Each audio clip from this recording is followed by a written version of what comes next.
பிரச்சனைகள். அந்த கொரிந்து சபை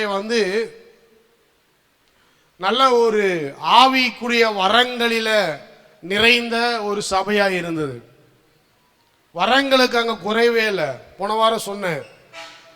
அவர் சொல்லும்போது சொன்னாரு, நீங்கள் எந்த விதமான ஆவிக்குரிய வரங்களிலும் குறைவில்லாமல் என்ன பண்றீங்க இருக்கீங்க அப்படின்னு சொல்லிதான் என்ன பண்றாரு அவர் இந்த கடிதத்தையே ஆரம்பிக்கிறார்.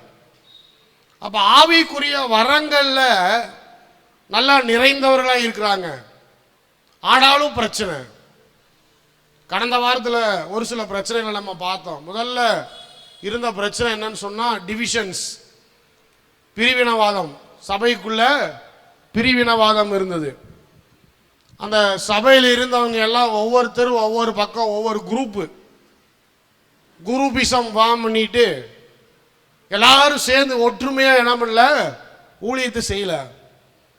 பவுல் சொல்றாரு, நம்ம எல்லாம் யாருக்காக ஊழியம் செய்யறோம்? முதல்ல அதை யோசித்து பார்க்கணும். ஒரே ஒரு தேவன், ஒரே ஒரு இரட்சகர், ஒரே ஒரு ஞானஸ்தானம், ஒரே ஒரு நாமத்தை தான் நம்ம பயன்படுத்துறோம். அது இயேசு என்ற நாமம். ஒரே ஒரு சபை தான். சபைன்னு சொன்னா ஒரே சபை தான். நாம தான் அந்த சபை. பில்டிங் கிடையாது. இல்ல பெயர் 1000 விதமான பேர் வச்சுக்கலாம். ஸ்தாபனங்கள் 1000 விதமான ஸ்தாபனங்களை உருவாக்கிக்கலாம். ஆனா இந்த எண்டு நாம எல்லாரும் பரலோகத்துக்கு போனோம்னு சொன்னா கர்த்தர் நம்மள ஒரே சபையா தான் பார்ப்பாரு. அல்லேலூயா. அப்ப ஏன் மேட்டிமை உங்களுக்குள்ளே வருகிறது? ஏன் ஒருத்தர் வெறுக்கிறீங்க, பிரிவினவாதத்தை உண்டாக்குறீங்க? நம்ம எல்லாரும் ஆண்டவருக்காக தானே நம்ம உழைக்கிறோம். நம்ம எல்லாரும் தேவனுடைய ராஜ்யத்தை தானே கட்டி எழுப்புறோம் அப்படின்னு சொல்லி கேட்குறாரு. அப்புறம் ஒரு சில காரியங்கள் பார்த்தோம். என்னன்னு சொன்னா தேவ ஞானம், தேவ பலன், அது எப்படி நம்மளை அழைத்தது? ஏன்னா மேட்டிமைன்னு சொல்லும் போது த ரீசன் ஏன் ஒருத்தருக்கு மேட்டிமையான எண்ணம் வருது அப்படின்னு சொன்னா, நான் பெரிய ஆளு, நான் பாரு இவ்வளவு சாதிச்சுட்டேன், நான் பாரு இவ்வளவு உருவாக்கிட்டேன், இவ்வளவு கட்டி எழுப்பிட்டேன், இவ்வளவு அச்சீவ் பண்ணிட்டேன் அப்படின்னு நினைக்கும் போதுதான் பிசாசு உங்களுக்குள்ள என்ன பண்றான், பெருமை என்ன பண்றான், கொண்டு வரான். நான் இல்லாம எதுவும் நடக்காது. அப்ப ஆண்டவருக்கு தாளந்து உள்ளவர்கள், பெரிய லெவல்ல படிச்சவங்க, ஹைஃபையா இருக்கிறவங்க, பெரிய ஜெனரேஷன்ல இருந்து வந்தவங்க, இவங்கெல்லாம் தேவையில்லை. உலகத்தில் பைத்தியமானவைகளை கர்த்தர் என்ன பண்றாராம், தெரிந்தெடுத்து தேவ ஞானத்தையும் தேவ பலனையும் அவங்களுக்கு கொடுத்து இந்த அறிவாளிகளை காட்டிலும் அதிகமாய் அவர்களை பயன்படுத்துறவராக இருக்கிறார். அப்புறம் பவுல் சொல்றாரு, தேவன் நம்மை தெரிந்தெடுக்கும் போது நாம யாரும் அப்படி ஒன்றும் பெரிய ஞானிகளோ அறிவாளிகளோ அல்ல. அப்போ உங்களுக்குள்ள ஏன் அந்த மேட்டுமை வருகிறது? என்றைக்குமே கர்த்தர் செய்தார், தேவன் இன்னும் என்னை செய்து கொண்டிருக்கிறார், நடத்தி கொண்டிருக்கிறார், தேவன் என்னை பயன்படுத்துறார் அப்படிங்கிற அந்த அக்னாலேஜ்மெண்ட் உங்களுடைய வாழ்க்கையில என்றைக்குமே வந்து கொண்டே இருக்கணும். அல்லேலூயா. கர்த்தர் உங்களை உயர்த்தும் போதும் என்னால ஆனதல்லன்னு சொல்லாதீங்க, என்னால உண்டானதுன்னு சொல்லாதீங்க, தேவனால் உண்டானதுன்னு சொல்லுங்க. அல்லேலூயா. கர்த்தர் கொடுத்தார் ஆசீர்வாதத்தை, நான் உருவாக்கவில்லை, என் கை உருவாக்கவில்லை, என் கை சம்பாதிக்கவில்லை. ஆனால் தேவன் அவர் என் மேல் கிருபை உள்ளவராக இருக்கிறபடினால் இன்னும் என்னை ஆசீர்வதித்து கொண்டு வருகிறார். அல்லேலூயா. Always acknowledge God. தேவனை எப்பயுமே என்ன பண்ணும், நம்முடைய வாழ்க்கையில அவருக்கு உண்டான இடத்தை கொடுத்துட்டே இருக்கணும். அல்லேலூயா. அதை தான் போன வாரத்தில் பார்த்தோம். அதுக்கப்புறம் இன்றைக்கு ஒரு சில காரியங்கள் நம்ம பார்க்க போகிறோம். முதலாவதாக இன்னொரு பிரச்சனை, மிகப்பெரிய பிரச்சனை என்னன்னு சொல்லி பார்த்தீங்கன்னு சொன்னா, இந்த ரட்சிக்கப்பட்டவங்க, விசுவாசிகள் என்று அழைக்கப்பட்டவங்க இயேசுவை பின்பற்றுகிறோம்னு சொல்றவங்க அவங்க பரிசுத்த வாழ்க்கையில அவங்க எப்படி இருந்தாங்க? தவறி இருந்தாங்க. இந்த சபைக்குள்ள முக்கியமா அவங்க செக்ஷுவல் இம்மாரலிட்டி, அதாவது விபச்சாரம் செய்கிறவர்கள் சபைகளுக்குள்ளே இருந்தார்கள். அதை பவுல் எச்சரிக்கிறார். 1 கொரிந்தியர் 5ஆம் அதிகாரம் 9ஆம் வசனத்திலிருந்து வாசிப்போம்.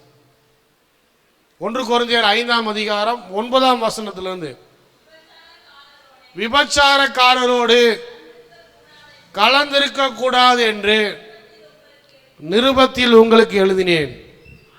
ஆனாலும் இவ்வுலகத்தில் உள்ள விபச்சாரக்காரர், பொருளாசைக்காரர், கொலைக்காரர், விக்கிரக ஆராதனைக்காரர் இவர்களோடு எவ்வளவும் கலந்திருக்க கூடாது என்று நான் எழுதவில்லை. அப்படியானால் நீங்கள் உலகத்தை விட்டு நீங்கி போக வேண்டியதாக இருக்குமே. நான் உங்களுக்கு எழுதினது என்னவென்றால், சகோதரர் எனப்பட்ட ஒருவன் விபச்சாரக்காரனாயாவது, பொருளாசைக்காரனாயாவது, விக்கிரக ஆராதனைக்காரனாவது, வெறியனாவது, கொள்ளைக்காரனாவது இருந்தால் அவனோடு கலந்திருக்க கூடாது.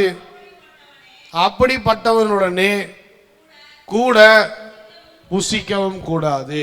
என்ன சொல்றாரு? உலகத்தில் இருக்கிறவர்கள் விபச்சாரக்காரர்களா இருக்கலாம், வேசித்தனம் பண்றவங்களா இருக்கலாம், பொய்யனா இருக்கலாம். அடுத்த சொல்லப்பட்டிருக்கிறது வெறியனாய் இருக்கலாம், எப்படி வேணாலும் இருக்கலாம். அவனை பற்றி நான் பேசவில்லை. இதில் இன்னொரு காரியம் பாருங்க,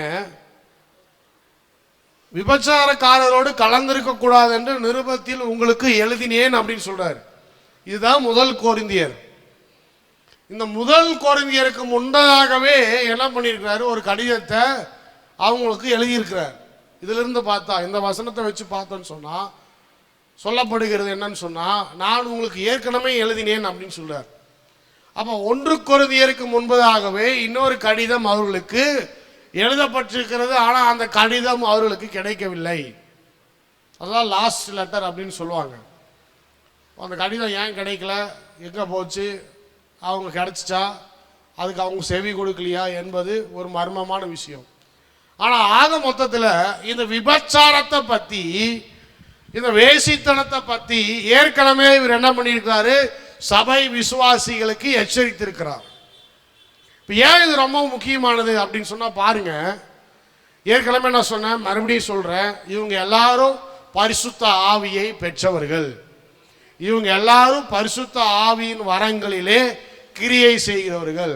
அப்போ ஒரு ஸ்பிரிச்சுவல் கிஃப்ட்ஸை பெற்றிருக்கிற ஒரு சபையில விபச்சாரம் நடக்கலாமா, அது நடக்குமா அப்படின்னு சொன்னா, இந்த விசுவாசிகள் அந்த விபச்சார ஆவியிலே அநேகர் விழுந்தவர்களாக இருந்தார்கள். அதுதான் பவுல் சொல்றார். விபச்சாரக்காரனை பற்றி நான் வெளியே இருக்கிற ஆளுங்களை பத்தி பேசல, சபைக்குள்ள இருக்கிற நம்முடைய சகோதரர்களை பற்றி தான் பேசுகிறேன்னு சொல்றார். அப்படின்னா believer, born again Christians, spirit field Christians, பரிசுத்த ஆவியை பெற்றவர்கள், ஆவியின் வரங்களிலே நிரம்பினவர்கள் என்ன பண்றாங்க? இந்த விபச்சாரம் என்ற பாவத்துக்குள்ள விழுகிறார்கள். சபையில வாருங்க, பிசாசு கொண்டு வர ஒரு மிகப்பெரிய ஒரு ஆயுதம் என்னன்னு சொன்னா இந்த செக்ஷுவல் இம்மாரலிட்டி தான்.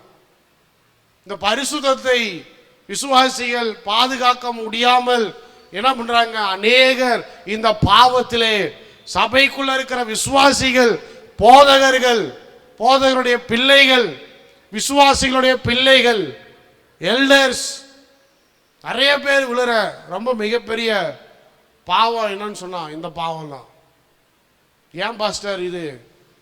ஏன்னா இதுதான் எல்லாரும் ஸ்ட்ராங்கா இருக்க வேண்டிய ஒரு ஏரியா.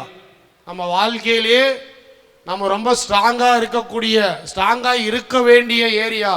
தேவன் எதிர்பார்க்கிற ஹோலினஸ், அவர் எதிர்பார்க்கிற பரிசுத்தத்தை வெளிப்படுத்த வேண்டிய ஒரு பகுதி என்னன்னு சொன்னா இந்த பகுதி தான். அல்லேலூயா. இன்னைக்கு பாருங்க, நம்ம உலகத்தை எடுத்துக்கோமே, நம்ம உலகத்துல இந்த பாவம் வந்து ஒரு பெரிய விஷயமாவே இல்லை. இப்ப ஒரு பெரிய விஷயமாவே இல்லை. என்னங்க இது, எங்கேயும் நடக்காதா? நடக்குது. எங்கேயும் நடக்காதா? நம்ம இடத்துல நடக்குது. ரொம்ப ஈஸியாக எடுத்துக்கிறாங்க. இப்போ அதையும் வந்து என்னன்னு சொன்னால் அதை வந்து நியாயப்படுத்துகிற ஆட்களும் பெருகிட்டாங்க. ஒரு ஊழியக்காரர் மனைவி இருக்குது, ஆண்டவருக்கு முன்பாக நின்று பாருங்க, கல்யாணம் என்பது சாதாரணமானது கிடையாது. வாக்குமூலம் கொடுக்குறான். என்ன வாக்குமூலம் கொடுக்குறான்? சுகத்திலும் துக்கத்திலும் வியாதியிலும் கஷ்டத்திலும் மரணம் நம்மை பிரிக்கும் வரை. யாருக்கு முன்னாடி? பாஸ்டருக்கு முன்னாடி சொல்றானோ இல்லையோ, ஆண்டவருக்கு முன்னாடி. நல்லா புரிஞ்சுக்கணும், கிறிஸ்துவ கல்யாணம் என்பது விளையாட்டு கிடையாது. கிறிஸ்துவ கல்யாணம் என்பது நீ ஆண்டவருக்கு முன்பாக செய்கிற உடன்படிக்கை, கவர்னன்ட். கமிட்மெண்ட் கூட கிடையாது. அது என்னது? கவர்னன்ட். தேவனாகிய கர்த்தருக்கு முன்பாக ஒரு பெண்ணின் கையை பிடித்து நீ ஒரு உடன்படிக்கையை செய்கிறாய். என்ன செய்கிறாய்? மரணம் நம்மை பிரிக்கும் வரைக்கும் நான் உன்னை நேசிப்பேன், உன்னை பாதுகாப்பேன், உன்னை வந்து ஆதரிப்பேன் அப்படின்னு சொல்லி உடன்படிக்கை செய்கிறாய். அந்த உடன்படிக்கை செய்த பிறகு அந்த மனைவியை தள்ளிவிட்டு இன்னொருத்தனுடைய மனைவியோடோ இல்லை வேற ஒரு பெண்ணோடோ சேர்ந்து செல்வதற்கு எப்படி மனது வருகிறது?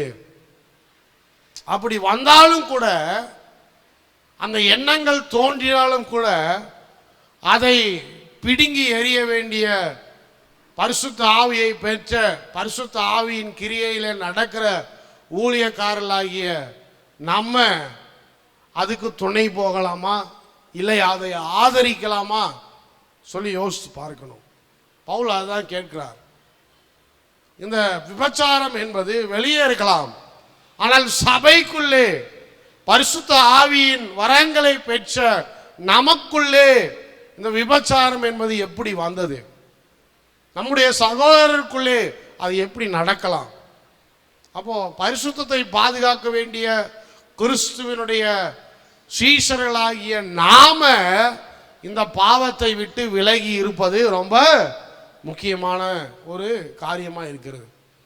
பாவத்தை புரிஞ்சுக்கணும். அடுத்து பாவம் செய்கிறவனையும் என்ன பண்ணுமா? நாம கண்டிக்க வேண்டும். என்ன சொல்லப்பட்டிருக்கிறது?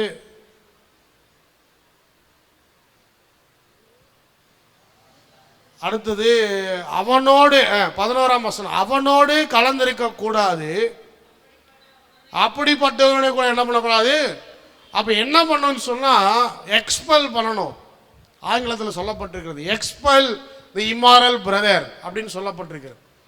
அப்படின்னா இது வந்து என்னங்க, நம்ம அநேக காரணங்கள் சொல்லலாம்,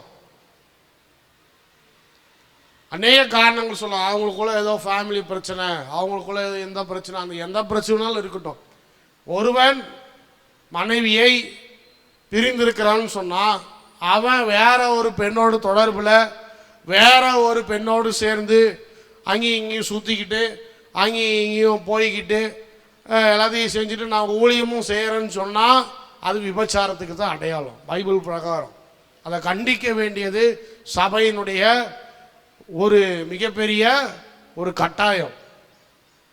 முதலாவது என்ன பண்ணோம்? அவங்கள சபையினுடைய ஊழியத்திலிருந்து, சபையினுடைய பொறுப்பிலிருந்து நாம் என்ன அவங்களுக்கு கொடுத்துருக்குறோமோ முதல்ல அதை அவங்கக்கிட்ட இருந்து வாங்கணும். இதுதான் பிப்ளிக்கல் டீச்சிங். இல்லை நான் வந்து இன்னும் ஜெபம் பண்ணுறேன், இன்னும் என் கர்த்தர் கிரியை செஞ்சுட்டு தான் இருக்கிறாரு, இன்னும் என் மூலமாக அநேகர் வந்து ரட்சிக்கப்படுறாங்க, இன்னும் என் மூலமாக அநேகர் வந்து இப்போ நம்மளும் பாருங்க, நல்லா புரிஞ்சுக்கோங்க. இந்த காலத்தில் வந்து எல்லாரும் ஸ்பிரிச்சுவல் கிஃப்ட்ஸை தான் பார்க்குறாங்களே தவிர பர்சனல் லைஃப்பில் இருக்கிற டெஸ்டிமோனி யாரும் பார்க்கறது இல்லை. பவுல் வந்து அதை எதிர்க்கிறார். இந்த சபைக்கு சொன்ன முக்கியமான ஒரு சத்தியம் என்னன்னு சொன்னா, ஸ்பிரிச்சுவல் கிஃப்ட்ஸ் எவ்வளவு வேணாலும் என்ன பண்ணலாம், ஊழியத்தில் கிரியை செய்யலாம். நீ எவ்வளோ வேணாலும் நிறைய பேர் ரட்சிப்புக்குள்ள நடத்தலாம், எத்தனை பேருக்கு வேணாலும் ஞானஸ்தானம் கொடுக்கலாம், எத்தனை பேருக்கு வேணாலும் அபிஷேகம் வாங்கி கொடுக்கலாம், அற்புதங்கள் அடையாளம் கூட உன் ஊழியத்தில் நடக்கலாம். ஆனால் உன் மனைவியை தள்ளி விட்டு உன்னுடைய பர்சனல் லைஃப்பில் நீ வந்து மாறலா இல்லைன்னு சொல்லலாம். நீ வந்து அநேக பெண்களோட தொடர்பில் இருந்துக்கிட்டு உன்னுடைய சாட்சி கெட்டு போயிடுச்சுன்னு சொன்னால் நீ செய்கிற ஊழியத்துக்கும் உனக்கும் சம்மந்தமே இல்லை. அதான் அந்த கொருந்து சபையில் அவர் சொல்கிற ஒரு காரியம். மற்றவங்க யாரும் அதை பெருசாக பார்க்கவே கூடாது. நிறைய பேர் என்ன சொல்கிறாங்க பாருங்க, அப்படி அற்புதம் நடக்குது, இப்படி அதிசயம் நடக்குது, அது வந்து இப்போ ஆண்டவர் அவங்க கூட எல்லாமே நடக்குது, இப்படி ஒரு கேள்வி வரும். ஆண்டவர் அவங்க கூட எல்லாமே நடக்குது, அற்புதம் நடக்கலாம், அதிசயம் நடக்கலாம், அதில் ஆண்டவர் என்ன பண்ணலை, அதில் ஆண்டவர் கனப்படுத்தலை, ஆண்டவர் அதில் பெருமைப்படலை. அந்த ஊழியத்தில் ஆண்டவர் வந்து அவருடைய சித்தமா அவர் திட்டமா அதில் வந்து என்ன பண்ணலை, நிறைவேறலை. ஏன்னு சொன்னால் நம்முடைய பர்சனல் லைஃப் தான் முதல்ல கர்த்தர் பார்க்குறார். நம்ம எப்படி இருக்கிறோம், நம்முடைய சாட்சி என்ன, நம்ம எப்படி நம்முடைய மனைவியை வச்சிருக்கிறோம், எப்படி நம்முடைய மனைவியை கனப்படுத்துகிறோம், எப்படி நம்முடைய கணவரை கனப்படுத்துகிறோம். பெண்கள், அநேக பெண்கள், ஒரு சிலர் பாருங்க, ஒரு அம்மா வந்து சொல்லக்கூடாதெல்லாம், ஆனால் உதாரணத்துக்கு சொல்லித்தான் ஆகணும், வேறு வழி இல்லை. ஒரு அம்மா வீட்டிலே இருக்கிறது இல்லை, கேட்டால் ஊழியை செய்கிறேன் அப்படின்னு சொல்லிட்டு என்ன பண்ணுது, எல்லாரும் வீட்லேயும் போய் அவங்க ஹஸ்பண்ட் சொல்கிறாரு, இந்த அம்மா எனக்கும் சோறு போட மாட்டேங்குது, என் பிள்ளைகளுக்கு சோறு போட மாட்டேங்குது. கேட்டால் என்ன சொல்லுது, நான் ஊழியை செய்கிறேன், நான் ஒரு தீர்க்கதரிசின்னு சொல்லிட்டு எல்லா வீட்டுக்கும் போயிட்டு எல்லாருக்கும் ஜோம் பண்ணிட்டு இருக்கு. இங்கே குடும்பத்தை பார்க்காம அப்படி என்ன பெரிய ஊழியம் அப்படின்னு சொல்லி கேட்குறார். நியாயமான கேள்வி. முதல்ல யார்கிட்ட மரியாதை வாங்கணும், முதல்ல கணவர்கிட்ட ஒரு நல்ல மரியாதையை வாங்கணும். முதல்ல வீட்டை கவனிக்கணும். வீட்டில் கவனிக்காம போய் நான் அங்கே ஊழிஞ்சேறேன், இங்கே ஊழிஞ்சேறேன், அப்படி இப்படின்னு சுற்றிட்டு போனால் கடைசியில் ஒரு நாள் ஆச்சு, இவர் நீ எனக்கு மனைவியாகவே இருக்க வேண்டாம்னு சொல்லி வீட்டை விட்டு துரத்தி விட்டாரு. இப்போ போச்சா? இப்போ வந்து எல்லாரும் என்ன சொல்லுவாங்க, முதல்ல உன் வீட்டை பாருமா, அப்புறம் நீ எனக்கு வந்து புத்தி சொல்லலாம் தான் எல்லாரும் கேட்பாங்க. இப்போ அநேகர் என்ன பண்ணுறதில்ல, தங்களுடைய பர்சனல் லைஃப்பை ஒரு சாட்சியா,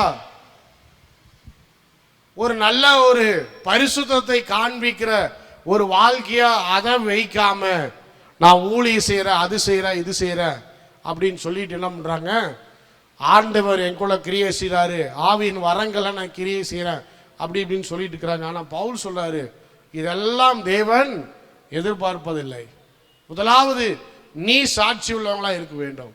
முதலாவது நம்முடைய சகோதரர்கள், நம்முடைய சகோதரிகள் சாட்சி உள்ளவர்களாய் பரிசுத்தத்தை தங்களுடைய வாழ்க்கையில வெளிப்படுத்துறவர்களாய் இருக்க வேண்டும். அல்லேலூயா. அடுத்தது பாருங்க, 10ஆம் அதிகாரத்துக்கு போவோம்.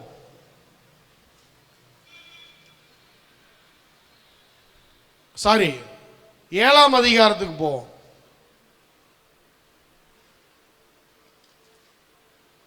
7ஆம் அதிகாரத்துக்கு முன்னாடி 6ஆம் அதிகாரத்தில் 6ஆம் அதிகாரத்துக்கு வாங்க, 12 வாசிங்க. 1 கொரிந்தியர் 6:12 6:12. எல்லாவற்றையும் அனுபவிக்க எனக்கு அதிகாரம் உண்டு, ஆகிலும் எல்லாம் தகுதியாய் இராது. எல்லாவற்றையும் அனுபவிக்க எனக்கு அதிகாரம் உண்டு, ஆகிலும் நான் ஒன்றுக்கும் அடிமைப்பட மாட்டேன். முதலாவது இந்த வசனத்தை பாருங்க. நம்முடைய கிறிஸ்தவ வாழ்க்கையில கர்த்தர் நமக்கு ஃப்ரீடம் கொடுத்திருக்கிறார். ஃப்ரீடம் சொன்னா முழு சுதந்திரம் இருக்கு. என்ன சுதந்திரம்? நம்ம ஆண்டவர் வந்து நம்மளை யாரையும் கண்ட்ரோல் பண்றவரே கிடையாது. நம்ம என்னனாலும் செய்யலாம். பாவத்தை தவிர நம்ம என்னனாலும் செய்யறதுக்கு நமக்கு அதிகாரம் உண்டு. எங்கனாலும் போகலாம், எங்கனாலும் வேலை செய்யலாம், யார்கிட்ட வேணாலும் சம்பாதிக்கலாம். எப்படினாலும் நம்ம வந்து நம்மளுடைய ஃப்ரீடத்தில் வந்து ஆண்டவர் தலையிறதே இல்லை. நீங்கள் என்ன நினைக்கிறீங்களோ எல்லாத்தையும் செய்யறதுக்கு உரிமை உண்டு. ஆனால் எல்லாம் என்னவா இருக்கிறது இல்லை, எல்லாம் என்னவா இருக்கிறது இல்லை, தகுதியாக இருக்கலாம். அப்படின்னா என்ன அர்த்தம் அப்படின்னு சொல்லி பார்த்தீங்கன்னு சொன்னால், அந்த ஃப்ரீடத்தை நம்ம சரியாக பயன்படுத்திக்கிறோமா? தேவன் கொடுக்கிற சுதந்திரத்தை மிஸ்யூஸ் பண்றோமா, தவறான முறையில் நம்ம பயன்படுத்துறோமா அப்படின்னு சொல்லி பார்க்க வேண்டும். 13ஆம் வசனத்தில் வாசிங்க.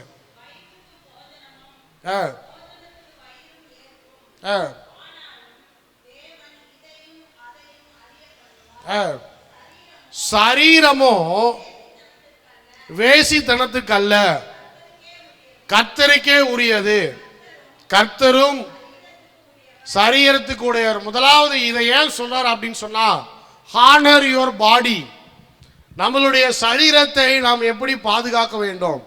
நிறைய பேர் நினைக்கிறாங்க அந்த சரீரம் என்னுடையது, நான் என்னனாலும் செய்யலாம். விபச்சாரத்தை பற்றி பேசும்போது, வேசித்தனத்தை பற்றி பேசும்போது பவுல் சொல்லுகிற காரியம் என்னன்னு சொன்னா, கர்த்தர் கொடுத்த சரீரம் அதை எப்படி வச்சிருக்கிறீங்க என்பதில் மிகவும் கவனமாக இருக்க வேண்டும். இப்போ லிப்ஸ்டிக் அடிச்சுக்கலாம், மேக்கப் பண்ணிக்கலாம், பியூட்டி பார்லருக்கு போகலாம், எல்லாத்துக்கும் ஃப்ரீடம் இருக்குது நமக்கு, இல்லைன்னு சொல்ல. ஆனால் ஒரு விபச்சாரியை போல் வாழக்கூடாது. நல்லா ட்ரெஸ் பண்ணிக்கலாம், மாடர்ன் ட்ரெஸ் போட்டுக்கலாம். ஒரு சில பாஸ்டர் சொல்கிறாங்க, யாரும் சுடிதார் போடாதீங்க, சுடிதார் போட்டிங்கன்னு சொன்னால் சாத்தானின் பிள்ளைகளாய் மாறி விடுவீர்கள், எல்லாரும் புடவை தான் கட்டணும். என்னம்மா இதெல்லாம் ஒரு ட்ரெஸ்ஸா? நிறைய பேர் திட்டியே அனுப்பிடுறாங்க. பேண்ட்டு போடுறாங்க நிறைய பேர். பெண்கள் என்ன பண்ணுறாங்க, பேண்ட்டு போடுறாங்க. அது ஒரு சில பாஸ்டர் மேலே பிடிக்க மாட்டேங்குது. பொம்பளைங்களாம் பேண்ட்டு போடலாமா? இங்கே இருக்கிற ஆளுங்களே போடக்கூடாதுன்னு சொல்கிறாங்க. உங்களையெல்லாம் கொண்டு போய் வெளிநாட்டில் விடணும். வெளிநாட்டில் போனீங்கன்னா எல்லோரும் பேண்ட்டு தான் போட்டிருப்பாங்க. என்ன பண்ணுவீங்க நீங்கள்? ஸ்தோத்திரம். இதான் சபைக்குள்ள சண்டை. இப்போ புரிஞ்சிருச்சா ஏன் சண்டைன்னு? ஒரு ஆள் போட வேணான்னு சொல்கிறான். இப்போ இந்த வசனம் என்ன சொல்லுது? எல்லாவற்றையும் அனுபவிக்க எனக்கு அதிகாரம் உண்டு, ஆகிலும் எல்லாம் தகுதியாக இராது. இங்க உங்களுக்கு எது தகுதி அதை யோசித்து பாருங்க. எனக்கு ஆசையாக இருக்குதுன்னா போட்டுக்கோங்க. ஆனால் சர்ச்சுக்கு போகும்போது, வெளியே போகும்போது, ஒரு இடத்துக்கு போகும்போது டீசெண்டாக போகணும். விபச்சாரம் பண்ணுகிறவர்கள், வேசித்தனம் போடுகிறவர்கள் போற அரையும் குறையுமா ட்ரெஸ் பண்ணிக்கிட்டு எல்லாத்தையும் காண்பித்து கொண்டு போகக்கூடாது. நிறைய பேர் என்ன பண்ணுறாங்க, இன்னைக்கு சினிமாவில் இருக்கிறவங்க கவர்ச்சியை காண்பிப்பதற்காக என்ன பண்ணுறாங்க, கவர்ச்சியான ஆடைகளை அணிகிறார்கள். அதை காமிச்சாதான் நமக்கு மார்க்கெட்டு, அப்போ தான் எல்லாரையும் ஈர்க்க முடியும், அப்போ தான் நிறைய பேர் வருவாங்க, இன்வெஸ்ட் பண்ணுவாங்க, 4 படம் பார்க்க முடியும், 4 அட்வர்டைஸ்மெண்ட்டில் நடக்க முடியும், நடிக்க முடியும், நமக்கு பணம் வரும் சொல்லி கவர்ச்சியை காண்பிக்கிறார்கள். ஆனால் சபைக்குள்ளே இருக்கிற பரிசுத்த ஆவியை பெற்ற விசுவாசிகள் இந்த வேசித்தனத்தையும் இந்த விபச்சாரத்தையும் தங்களுடைய சரீரத்தில் காண்பிக்காமல் தேவனுக்கு பிரியமாய் தேவனை கனப்படுத்துவர்களாய் இருப்பதற்காகவே அழைக்கப்பட்டிருக்கிறார்கள். உங்கள் சரீரத்தை நீங்கள் எப்படி பார்க்கிறீர்கள்? இந்த சரீரம் யாருடையது? நீங்கள் இந்த சரீரத்தை பெற்றவர்கள் என்று சொன்னாலும் சரீரம் ஆண்டவருடையது. அல்லேலூயா. ஆண்டவரே உங்களுக்கு சரீரத்தை கொடுத்து இருக்கிறார். 15ஆம் வசனத்தை வாசிங்க. உங்கள் சரீரங்கள் கிறிஸ்துவின் அவயங்கள் என்று அறியீர்களா? அப்படி இருக்க நான் கிறிஸ்துவின் அவயங்களை வேசியின் அவயங்களாய் மாற்றலாமா? அப்படி செய்யல் ஆகாது. அல்லேலூயா. கிறிஸ்துவினுடைய சரீரம், கிறிஸ்துவினுடைய அவயத்தையே நாம் என்ன பண்ணியிருக்கிறோம்? சரீரமாய் பெற்றிருக்கிறோம். இந்த சரீரத்தை எப்படி பாதுகாக்கணும்? பச்சை குத்திக்கலாமா? நிறைய பேர் பச்சை குத்திக்கிறான். இப்போ ஆண்டவர் கொடுத்த சரீரம், முடி உங்கள் கையில் தான் இருக்குது. ஆண்டவர் கொடுத்த சரீரத்தை எப்படி பாதுகாக்கணும்? அந்த ஆண்டவர் கொடுத்த சரீரத்தில் போய் கண்ணா பின்னான்னு நம்ம கண்டதெல்லாம் எழுதிக்கலாமா? எனக்கு ஒரு ஃப்ரெண்ட் இருந்தான் பைபிள் காலேஜில். அவன் ஒரு ஃபாரினர். அவன் யோவான் 3:16 பச்சை குத்திருந்தான். எப்படி? யோவான் 3:16 கையில் பச்சை குத்திருந்தான். இப்போ என்ன சொல்லுவீங்க? நான் பார்த்தேன், என்னடா எழுதியிருக்கிறான், அவன் காதலி பேர் எழுதியிருக்கிறானா, இல்லை அம்மா பேர் எழுதியிருக்கிறானா, அப்பா பேர் எழுதியிருக்கிறானா, குடும்ப பேர் எழுதியிருக்கிறானான்னு பார்த்தா John 3:16 God so love the world அப்படின்னு சொல்லி இங்கிலீஷில் பச்சை குத்தியிருக்கான். இப்போ என்ன சொல்லுவீங்க நீங்கள்? தப்புன்னு சொல்லாமா, கரெக்டுன்னு சொல்லாமா? அவன் கையில் தான் இருக்குது. அப்போது ஒவ்வொருத்தரும் என்ன பண்ணணும்னு சொன்னால், நம்மளுடைய சரீரங்களை நாம் எப்படி பாதுகாக்கிறோம் என்பதை தேவன் உங்கள் கையில் கொடுத்துருக்கிறாரு. நீங்கள் மைசூர் சாண்டல் சோப்பு போட்டு குளித்தாலும் சரி, ரெக்ஸோனா போட்டு குளித்தாலும் சரி, எண்ணெய் போட்டு குளித்தாலும் சரி, சென்ட் அடித்தாலும் சரி, அடிக்கலினாலும் சொல்லி அதான் சொன்னேன் பார்த்தீங்களா, பியூட்டி பார்லர் போனாலும் சரி, பியூட்டி பார்லர் போலினாலும் சரி, அதை சுத்தமாக வைத்து கொள்வது யாருடைய கையில் இருக்கு? யாருடைய கையில் இருக்கு? என்னுடைய கையில் இருக்கு. வாக்கிங் போகிறது, எக்ஸசைஸ் பண்ணுறது, தேவையில்லாத பொருட்களை சாப்பிடாது, இப்போ பீடி, சிகரெட்டு, பான்புராக்கு இதெல்லாம் சரீரத்தை அழிக்குது. குடி, ஆல்கஹால் இது சரீரத்தை அழிக்கிறது. தேவன் கொடுத்த சரீரத்தை இங்க எப்படி பாதுகாத்துக்கிறோமோ அப்படித்தான் அங்கேயும் பரலோகத்திலையும் சரீரம் நமக்கு கொடுக்கப்படுது. ஏன்னு சொன்னா நம்மளுடைய சரீரம் ஒரு நாள் உயிர் தெள்ள போகிறது. அதை குறித்து பவுல் பேசியிருக்கிறார் பின்னாடி. அப்ப விபச்சாரம் பண்ற ஒரு சரீரம், வேசித்தனம் பண்ணுகிற ஒரு சரீரம், அது ரட்சிக்கப்பட்ட சரீரமா இருக்குமா? தேவன் எதிர்பார்க்கிற பரிசுத்தத்தை கொண்ட சரீரமா அது இருக்குமா? கர்த்தர் ஒரு நாள் அந்த சரீரத்தை உயிர்ப்பிப்பாரா என்று சொல்லி நீங்களே சிந்தித்துக் கொள்ளுங்கள், நீங்களே சிந்தித்து பாருங்கள் அப்படின்னு சொல்றார். இப்போ முதலாவது விபச்சாரம் வேசித்தனம் பண்றவங்கள சபையில் என்ன பண்ணணும்? கண்டிக்கணும், அதை எதிர்த்து பேசணும் அப்படின்னு சொல்றாரு. அடுத்தது என்ன சொல்றாரு? தேவன் கொடுத்த சரீரத்துக்குள்ள இந்த மாதிரியான காரியங்கள் எல்லாம் வராமல் பார்த்து கொள்ள வேண்டியது யாருடைய கடமைன்னு சொல்றாரு? நம்மளுடைய கடமைன்னு சொல்றாரு. அடுத்தது பார்த்தீங்கன்னு சொன்னா, body is the temple of the Holy Spirit. அந்த வசனத்தை வாசிங்க, 19ஆம் வசனம். உங்கள் சரீரமானது நீங்கள் தேவனாலே பெற்றும் உங்களில் தங்கியும் இருக்கிற பரிசுத்த ஆவியினுடைய ஆலயமாய் இருக்கிறது என்று. அல்லேலூயா. உங்களுக்கு சரீரம் கொடுக்கப்பட்டிருக்கிறதுக்காக, பரிசுத்த ஆவியானவர் உங்களுக்குள்ளே தங்குவதற்காக. Your body is the temple of Holy Spirit. இப்போ சொல்லுங்க, பரிசுத்த ஆவியானவர் தங்குகிற சரீரத்துக்குள்ள பீடி, சிகரெட்டு, பான்பராக்கு, அப்புறம் என்னது மது, இதெல்லாம் உள்ள போலாமா? பரிசுத்த ஆவியானவர் தங்கியிருக்கிற சரீரத்துக்குள்ள 4 பிரியாணி உள்ள போட்டு அமுக்குன்னு அமுக்கலாமா? 3-10 பரோட்டாவை போட்டு உள்ள சாப்பிடலாமா? நமக்கே அது தாங்க மாட்டேங்குது.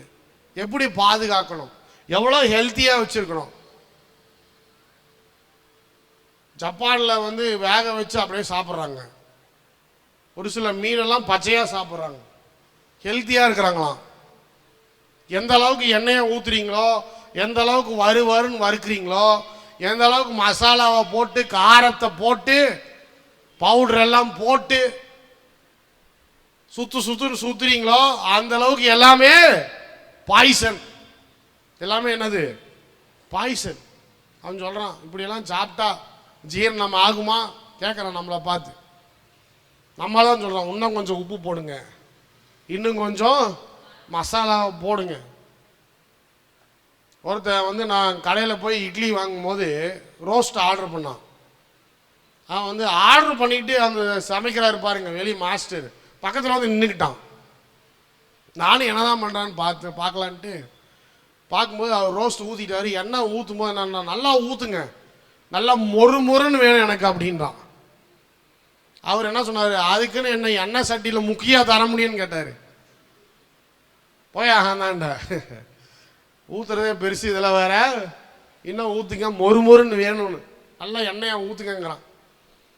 வந்தாலும் அதுக்குன்னு எண்ணெய் சட்டியில் முக்கியம் உனக்கு ரோஸ்ட் போட முடியும் அப்படின்னு கேட்டார். அது மாதிரி நிறைய பேர் என்ன பண்ணுறாங்க, போய் நின்றுக்கிட்டு எண்ணெயை ஊற்றுங்க, அடுத்து மிளகாயை போடுங்க, பெப்பரை போடுங்க, அடுத்து ஆம்லேட் ஆர்டர் பண்ணுறவங்க இருக்காம அதுக்கு மேலே கலக்கி வேறு குழம்பு கலக்கி எப்படி தான் திங்கிறாங்கன்னு தெரியல. ஐயா கலக்கியே அதில் பிரச்சனை, அதில் வேற குழம்பு கலக்கி என்னதான் போட்டு கலக்கிறான்னு தெரியல. சொல்கிறான் அதில் நல்லா பெப்பரை போடு, உள்ளே போடு, அப்படியே அங்கே போய் ஆஸ்பத்திரியில் போய் படுத்துக்கிறான் சாப்பிட்டுட்டு போய். நம்முடைய சரீரத்தை பாதுகாக்க வேண்டியது நம்மளுடைய கடமையாக இருக்கிறது. இந்த விபச்சாரம் ஒரு பக்கம், வேசித்தனம் ஒரு பக்கம் இருந்தாலும் நம்ம சாப்பிட்ற சாப்பாடு அதில் பாய்சன் நிறைய இருக்கு. அந்த பாய்சன் நம்முடைய சரீரத்துக்குள்ள போகக்கூடாது. அவர் body is the temple of Holy Spirit. பரிசுத்த ஆவியானவர் நமக்குள்ளே இருக்கிற அந்த சரீரத்துக்குள்ள நம்ம என்னத்தை போடுறோம் அப்படிங்கிறதுலையும் கவனமா இருக்கணும். அடுத்தது 7ஆம் அதிகாரத்துக்கு போவோம். 10ஆம் வசனம் 11ஆம் வசனத்தை வாசிங்க. விவாகம் பண்ணி கொண்டவர்களுக்குள்ள நான் அல்ல, கர்த்தரே கட்டளையிடுகிறதாவது, மனைவியானவள்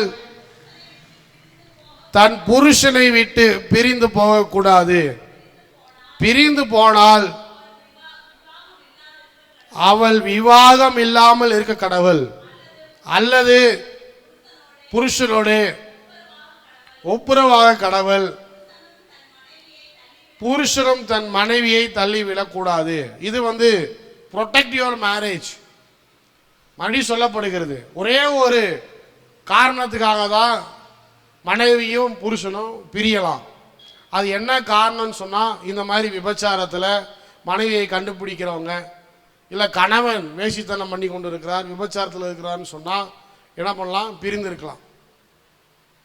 அதை தவிர வேறு எந்த காரணத்துக்காகவும் என்ன பண்ணக்கூடாது? மனைவியை தள்ளிவிட கூடாது. அப்படி ஒருவன் தன் மனைவி தன் புருஷனை பிரிந்து இருக்கிறாள் என்று சொன்னாலும் தன் பரிசுத்தத்தை பாதுகாக்க வேண்டியது கடமையாக இருக்கிறது. ஏன் இப்போ இது முக்கியம்? ஏன்னு சொன்னால், இன்னைக்கு இருக்கிற உலகத்தில் நிறைய பேர் ஹஸ்பண்ட் ஒரு இடத்துல வேலை செய்கிறாங்க, ஒய்ஃப் ஒரு இடத்துல வேலை செய்கிறாங்க, 2 பேர் பிரிஞ்சு இருக்கிறாங்க. பிரிஞ்சு இருக்கும்போது என்ன நடக்குதுன்னு சொன்னால், இம்மாராலிட்டி, தங்களுடைய பரிசுத்தத்தை அவர்களால் பாதுகாக்க முடியாத ஒரு சூழ்நிலை இப்போ இருக்கிற உலகத்தில் ஏற்படுகிறது. முக்கியமாக 2 பேர் வேலை செய்கிறாங்க. நிறைய நேரங்களில் பாருங்கள், ஃபாரின் கண்ட்ரீஸ்லலாம் ஹஸ்பண்ட் ஒரு கண்ட்ரியில் ஒய்ஃப் ஒரு கண்ட்ரியில் வேலை செய்கிறது ரொம்ப சகஜம். நம்ம இதில் அவ்வளோ ஒன்றும் காமன் கிடையாது. ஆனால் வெளிநாடுகளில் பார்த்தீங்கன்னு சொன்னால், வேலைக்காக கணவர்மார்கள் வேற ஒரு தேசத்தில் என்ன பண்ணுவாங்க? வேலை செய்வாங்க. மனைவி வேற ஒரு இடத்துல இருப்பாங்க. ஆனால் அப்படி இருக்கும் பட்சத்தில் பரிசுத்தத்தை பாதுகாக்க வேண்டியது நம்மளுடைய கடமையாக இருக்கிறது. ரொம்ப பரிசுத்தமாக இருக்க வேண்டும். நம்ம பிரிஞ்சிருக்கிற நேரத்தில் பிசாசு அநேக முறை என்ன பண்ணுவான்? பல விதத்தில் நம்மளை சோதிப்பான். பல பேர் இந்த சோதனையான காரியத்தை நம்முடைய வாழ்க்கையில் கொண்டு வருவார்கள். ஆனால் தேவனுக்கு பயந்து நம்முடைய சரீரத்தை பாதுகாக்க வேண்டியது நம்மளுடைய கடமையாக இருக்கிறது. அப்போது பிரிந்து இருக்கிறவங்க வேற வாக்குவாதம் பண்ணிட்டு, வேற ஏதாவது பிரச்சனையினால, வேற அதாவது எனக்கும் என் புருஷனுக்கு நல்ல அண்டர்ஸ்டாண்டிங் இல்லை அப்படின்னு சொல்லி ஒரு சில கருத்து வேறுபாடுனால பிரிந்து இருக்கிறவங்க கூட என்ன பண்ணணும்? தங்களுடைய வாழ்க்கையில் இந்த பரிசுத்தத்தை பாதுகாக்க வேண்டியது கடமையாக இருக்கிறது. முதலாவது அதை சால்வ் பண்ணும். யாருமே பாருங்க, இப்போ இருக்கிற சூழ்நிலையில் ஒரு 2 பேர் பிரிஞ்சிருக்கிறாங்கன்னு சொன்னால் அவங்க 2 பேரை சேர்த்து வைக்கலாம் அப்படிங்கிற முயற்சியில் யாருமே இறங்குறது இல்லை. நமக்கு ஏன்பா அந்த வம்பு?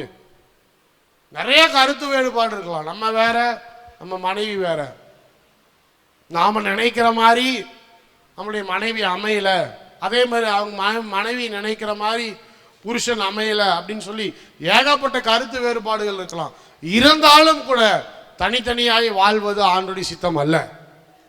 வேதத்தின் பிரகாரம், சபையின் உபதேசத்தின் பிரகாரம் ஒரு புருஷன் ஒரு மனைவியோடு ஒப்புரவாய் இருக்க வேண்டியதுதான் கர்த்தர் எதிர்பார்க்கிறார். அல்லேலூயா.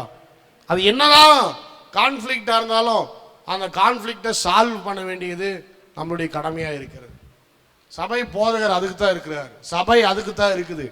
உங்களுக்குள்ள இருக்கிற கருத்து வேறுபாடுகளை விலக்கி வைத்து விட்டு கணவனும் மனைவியுமாய் ஒரே சரீரமாய் இருவரும் சேர்ந்து ஒரே மாம்சமாய் ஜீவிக்க வேண்டும் என்பதுதான் கர்த்தர் எதிர்பார்க்கிறார். உங்களுடைய பர்சனல் லைஃப் வேற, எங்க ஸ்பிரிச்சுவல் லைஃப் வேற.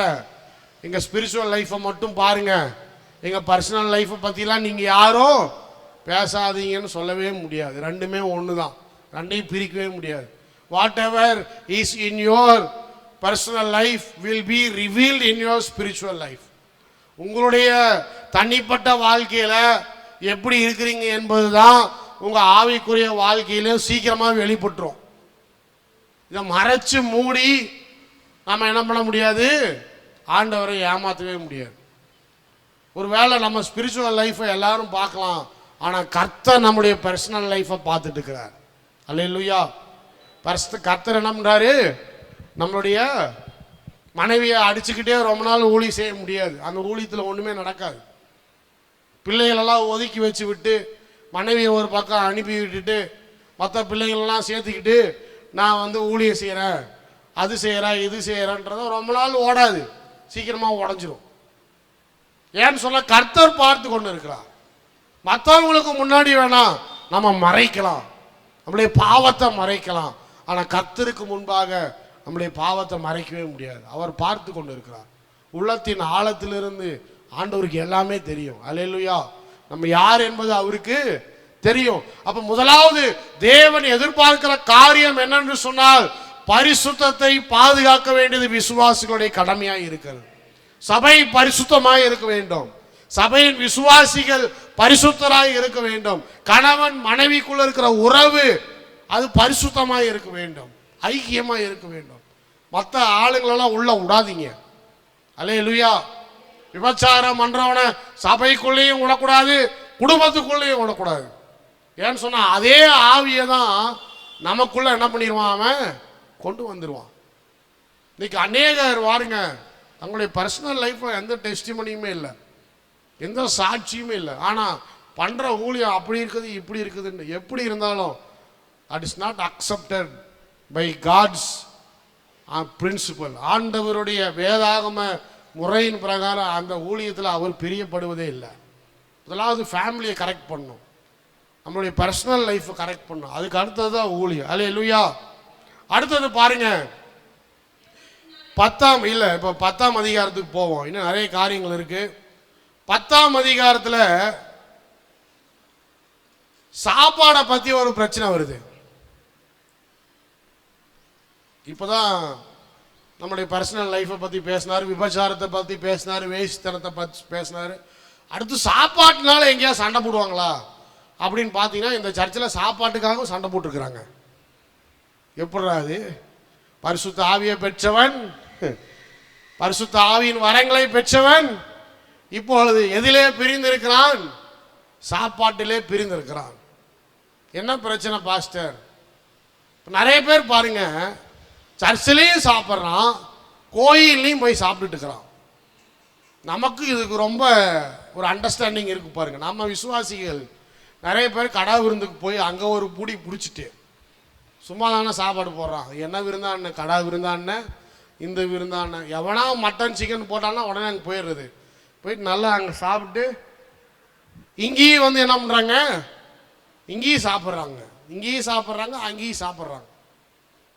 நல்லா புரிஞ்சுக்கணும், இந்த சர்ச்சு வந்து அநேகர் கிரேக்கர்களுடைய வழிபாட்டிலிருந்து, கிரேக்கர்களுடைய கலாச்சாரத்திலிருந்து இயேசு கிறிஸ்துவை ஏற்றுக்கொண்டு ரட்சிக்கப்பட்டவங்க தான் நிறைய பேர் இருக்கிறாங்க. இப்போ யூதர்களும் இருக்கிறாங்க, கிரேக்கர்களும் இருக்காங்க. இப்போ சண்டை ஏன் வருதுன்னு சொன்னால், இந்த கிரேக்கர்கள் எல்லாம் பார்த்தீங்கன்னா கிடைக்கிறதெல்லாம் சாப்பிட்டுக்கிறான், எந்த கறினாலும் சாப்பிட்றான், எதையுமே என்ன பண்ணுறதில்ல, அது சுத்தமா, அது அக்செப்டபிளா? முஸ்லீம் வந்து பன்னிக்கறி சாப்பிட மாட்டான். ஏன்னு சொன்னால் அது வந்து ஒரு விருத்தி இல்லாத ஒரு, அதாவது ஒரு விதமான அசுத்தமான ஒரு மிருகம். இருக்கிறதுல அசுத்தமான மிருகம் பன்னி. ஆனால் அவனுக்கு வந்து பீஃப் ரொம்ப பிடிக்கும். ஏன்னு சொன்னால் பீஃப் வந்து முதல்ல இருந்தே நம்ம பலி செலுத்துறது ஆடு மாடு தான். ஆனால் இந்துக்கள் என்ன பண்ணுறதில்ல, பீஃப் சாப்பிட்றதில்ல. நாங்கள் ஃப்ளைட்டில் போகிறோன்னு சொன்னால் ஃப்ளைட்டில் வந்து ஹிந்து மீல் அப்படின்னு ஒன்று இருக்குது. நம்ம புக் பண்ணும்போது, டிக்கெட் புக் பண்ணும்போது அதை போட்டுக்கலாம். அதில் என்ன வராதுன்னா பீஃப் வராது, பன்னி வராது, சிக்கன் வரும், ஃபிஷ் வரும். அதுக்கு பேர் என்ன மீல்? ஹிந்து மீல். அதில் ஹிந்து வெஜிடேரியன் மீல் ஒன்று இருக்குது. அது வந்து சுத்த சைவம். எப்படி? அது என்னது? வேறு காய்கறிகள் மட்டும்தான் வரும், வேறு எதுவுமே வராது அதில். ஏன்னு சொன்னால் வெளிநாடுகளில் காய்கறிகளுக்குள்ளே மீட்டும் போடுவாங்க. ஒரு சூப்பு தரான்னு சொன்னால் அந்த சூப்பில் காய்கறிகள் இருக்கும், அது கூட ஏதாவது 2-3 பீஸு பீஃபோ போர்க்கோ சிக்கனோ ஏதோ ஒன்று போட்டுருவான், உள்ள மீனோ ஏதோ ஒன்று போட்டுருவான். அதனால் இப்படி பிரித்து என்ன பண்ணுறாங்க, ஹிந்து மீல்னு போட்டிருக்கான். அந்த ஹிந்து மீலில் வந்து என்ன வர்றதில்ல, பீஃபும் வர்றதில்ல, போர்க்கும் வர்றதில்ல, ஃபிஷ்ஷும் வரும், சிக்கன் வரும். அப்போ பாருங்க, இந்த மாதிரியான சாப்பாட்டு வழிமுறைகள் நிறைய இருக்கு. இந்த சாப்பாட்டு வழிமுறைகளில் இந்த கிரேக்கர்கள் பார்த்தீங்கன்னு சொன்னால் அவங்க எல்லாத்தையும் சாப்பிட்றவங்க. யூதர்கள் பார்த்தீங்கன்னு சொன்னால் வெறும் பீஃப் மட்டும் தான் சாப்பிடுவாங்க, லேம்பு சாப்பிடுவாங்க.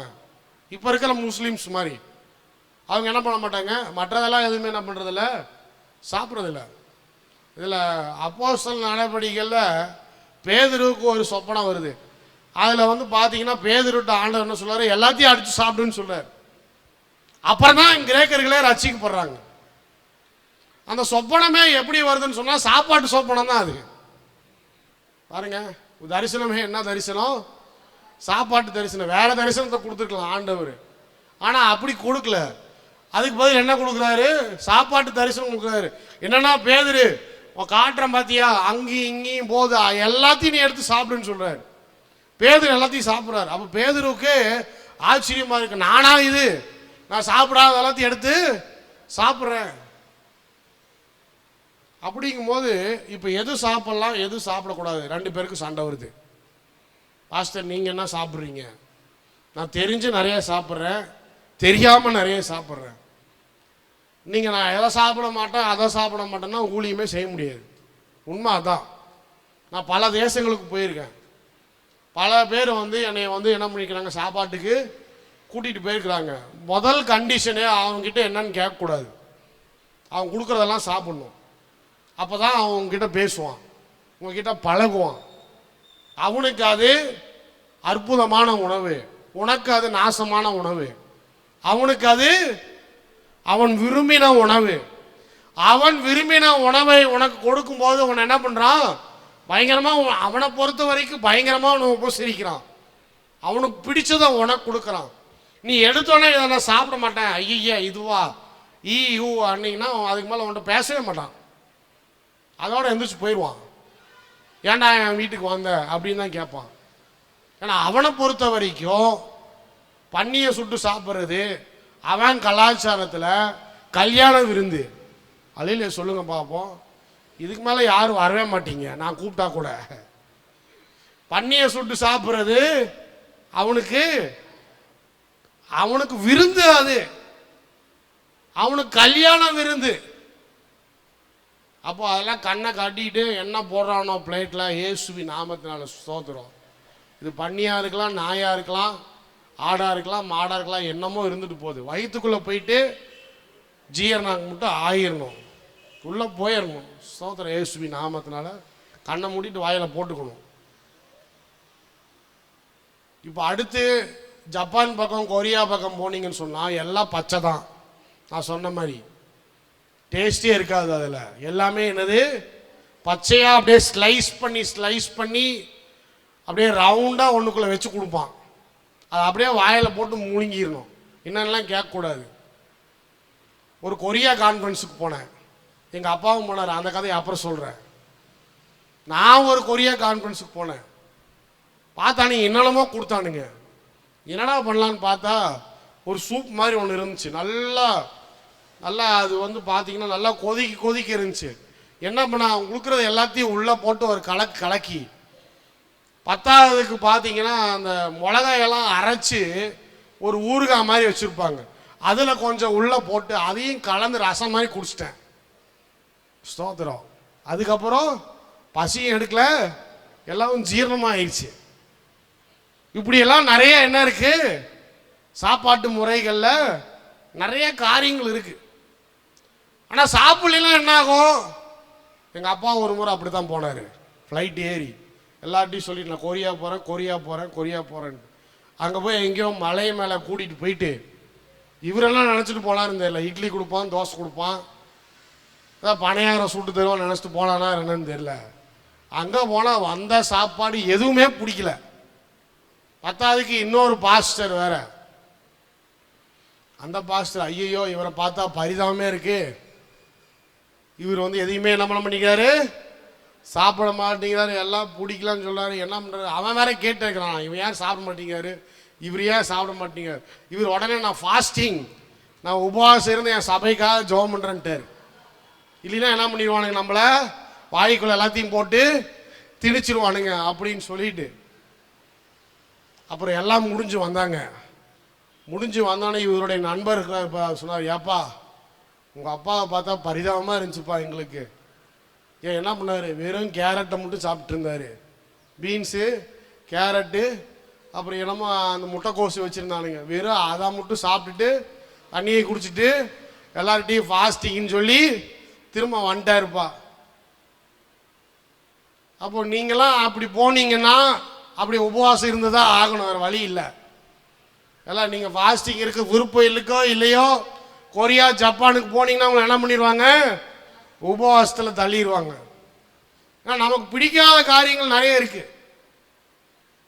இப்போ இங்கே என்ன பிரச்சனை அப்படின்னு சொன்னால், எது சுத்தமானது எது சுத்தம் இல்லாதது, எல்லாத்தையும் சுத்தமாக தான் ஆண்டவர் பார்க்குறாரு. ஆனால் முக்கியமாக ஒரு பாயிண்ட் பாருங்க, 10ஆம் அதிகாரம், நான் எல்லாத்தையும் வாசிக்கிறதுக்கு நேரம் இல்லை, 26 வாசிங்க, 26லேருந்து வாசிக்கலாம். பூமியும் அது நிறைவும் கர்த்தருடையது. எல்லாரும் சொல்லுங்க, பூமியும் அது நிறைவும். கலாச்சாரத்தின் பிரகாரம் தான் ஒன்று தீட்டுள்ளது ஒன்று தீமையானது நம்ம பார்க்குறோம். ஆனால் எல்லாத்தையும் கர்த்தர் பரிசுத்தமாக தான் படைச்சிருக்கிறார். எதையுமே தீட்டா அவர் என்ன பண்ணல, படைக்கவே இல்லை. 27 வாசிங்க. விசுவாசிகளில் ஒருவன் உங்களை விருந்துக்கு அழைக்கும் போது போக உங்களுக்கு மனதிருந்தால் மனசாட்சி நிமித்தம் ஒன்றையும் விசாரியாமல் உங்களுக்கு முன் வைக்கப்படுகிற எதையும் புசியுங்கள். ஆயினும் இது விக்கிரகங்களுக்கு படைக்கப்பட்டது என்று ஒருவன் உங்களுக்கு சொன்னால் அப்படி அறிவித்தது நிமித்தம் மனசாட்சி நிமித்தமும் புசியாதிருங்கள். பூமியும் அது நிறைவும் அது கர்த்தருடைய. 31 வாசிங்க. ஆகையால் நீங்கள் புசித்தாலும் குடித்தாலும் எதை செய்தாலும் எல்லாவற்றையும் தேவனுடைய மகிமைக்கு என்று செய்யுங்கள். இப்போ சொல்ல ஒரு வசனம் இதில் முன்னாடி அதிகாரத்தை நீங்கள் வீட்டில் போய் வாசிங்க. விக்கிரகங்களுக்கு படைக்கப்பட்ட ஆகாரத்தை பற்றி சொல்கிறார். இப்போ விக்கிரகங்களுக்கு படைக்கப்பட்ட ஆகாரத்தை பற்றி சொல்லும்போது அந்த விக்கிரகங்களுக்கு எந்த பவரும் கிடையாது. விக்கிரகம் ஒரு ஆகாரத்தை கொண்டு போய் அதில் படைக்கிறனால அது அந்த ஆகாரம் அப்படியே மாறிடும், அதுக்குள்ளே பேய் பிசாசெல்லாம் வந்துடும் அப்படின்னு நாம் நினச்சிக்க கூடாது. அதுவும் ஒரு சாப்பாடு தான். இப்போ தெரியாமல் அவங்களுக்கு கொடுக்குறாங்க. ஹோட்டலில் மட்டும் என்ன பூஜை போடாமல் அவங்களுக்கு கொடுக்குறான். நல்லா சொல்கிறேன், காலையில் எழுந்திரிச்ச உடனே ஃபஸ்ட்டு பூஜை போடுறான், எல்லாத்தையும் அப்படி இப்படின்னு சுற்றுறான், கொண்டாந்து பண்ணுறான். நம்ம எப்படி ஜெபம் பண்ணி எடுத்து பங்கிடுறோமோ அதே போல் அவன் என்ன பண்ணுறான், எலுமிச்சை மலத்தை எல்லாத்தையும் வச்சு அவனும் அந்த பூஜையை போட்டுட்டு தான் வியாபாரத்தையே ஸ்டார்ட் பண்ணுறான். அப்போ ஹோட்டலில் போய் சாப்பிடும்போது உங்களுக்கு ஒன்றும் நடக்கிறதில்ல.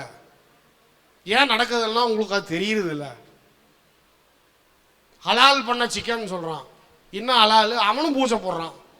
யார்? நம்ம சகோதரன், பேர் தான் சகோதரன்.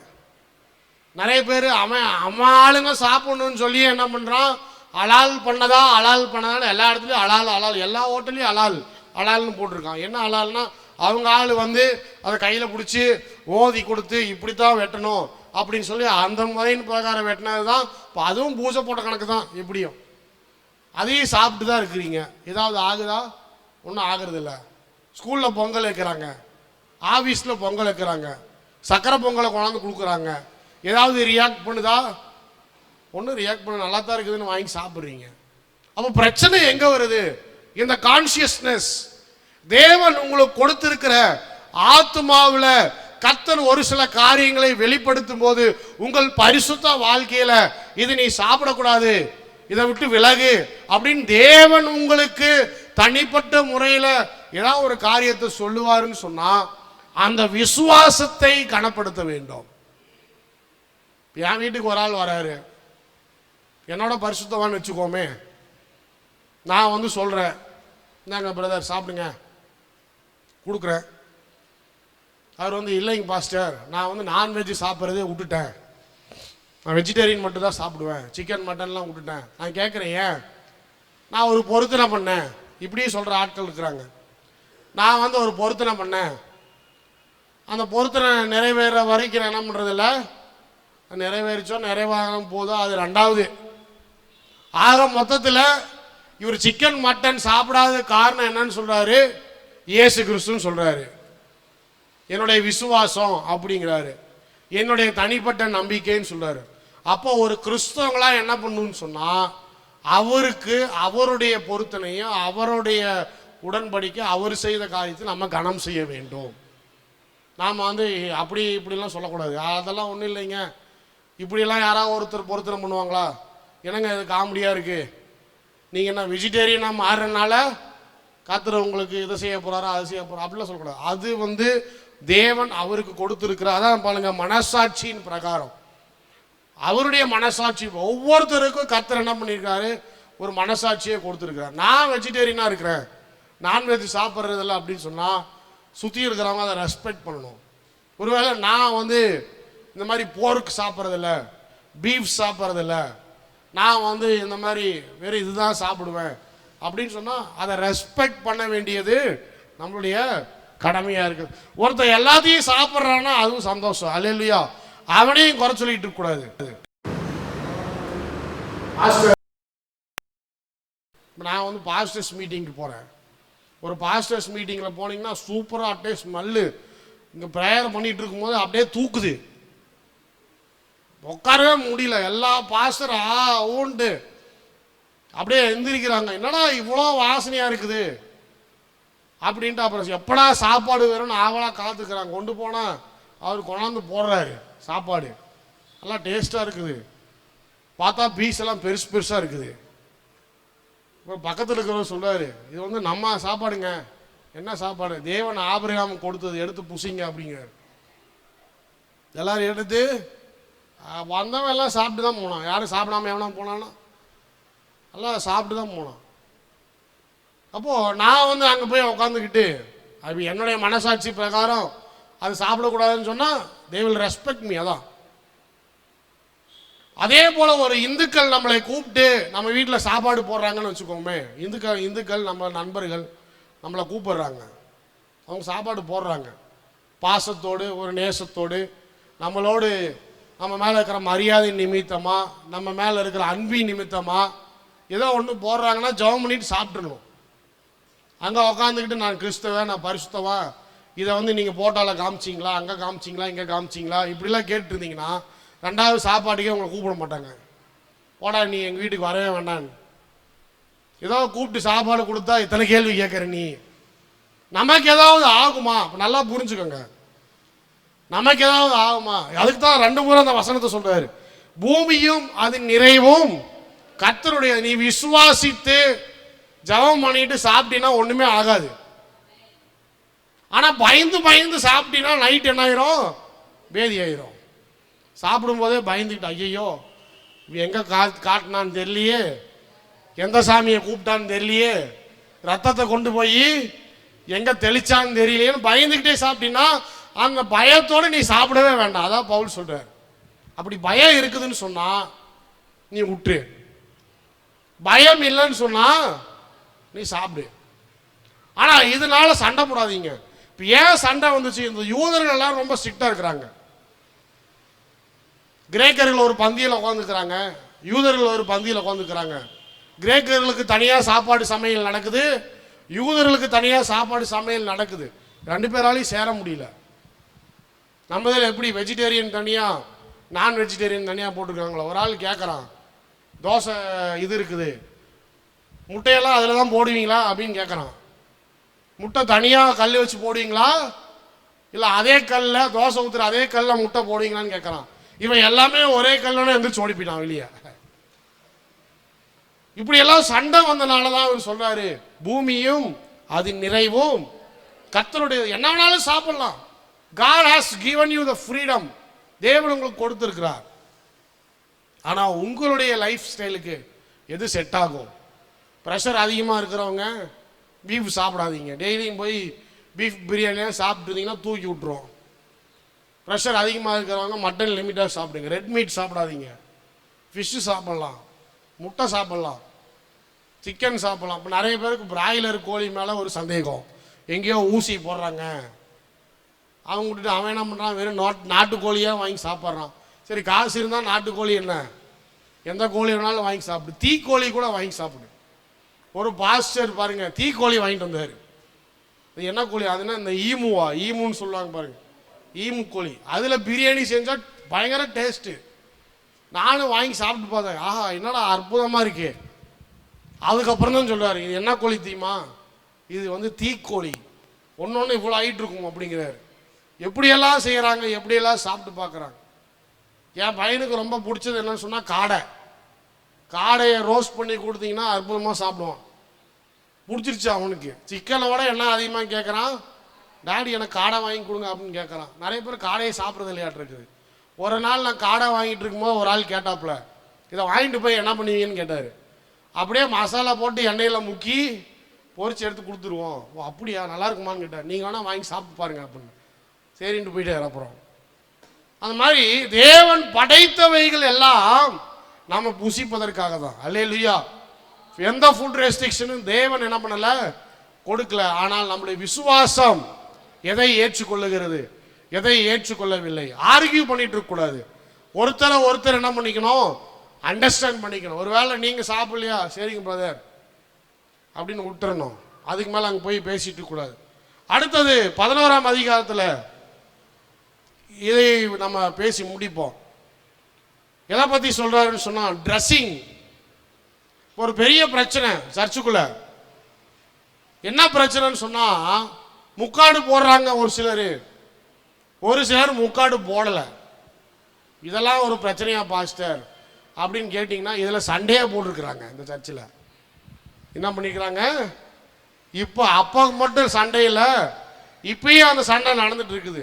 திடீர்னு யூடியூப்பில் ஒரு வீடியோவை பார்த்தீங்கன்னு சொன்னால், ஏதாவது ஒரு சர்ச்சில் யாராவது 2 பேர் முக்காடு எல்லாம் பாட்டு பாடிட்டு இருந்தாங்கன்னா கீழே 10 பேர் கமெண்ட் எழுதுவான், முதல்ல முக்காடு போடுங்க, முதல்ல முக்காடு போடுங்க, முதல்ல முக்காடு போடுங்கன்ட்டு. என்னையா பிரச்சனை இதில்? முக்காடு போட்டால் தான் பரிசுத்தமா? முக்காடு போடலைன்னா பரிசுத்தம் இல்லையா? நல்லா புரிஞ்சுக்கணும். இந்த 11ஆம் அதிகாரம் 3ஆம் வசனத்தை வாசிப்போம். அப்படியே வாசிங்க, குயிக்கா வாசிங்க. ஒவ்வொரு புருஷனுக்கும் கிறிஸ்து தலையா இருக்கிறார் என்றும், ஸ்திரீக்கு புருஷன் தலையா இருக்கிறான் என்றும், கிறிஸ்துவுக்கு தேவன் தலையா இருக்கிறார் என்றும் நீங்கள் அறிய வேண்டும் என்று விரும்புகிறோம்.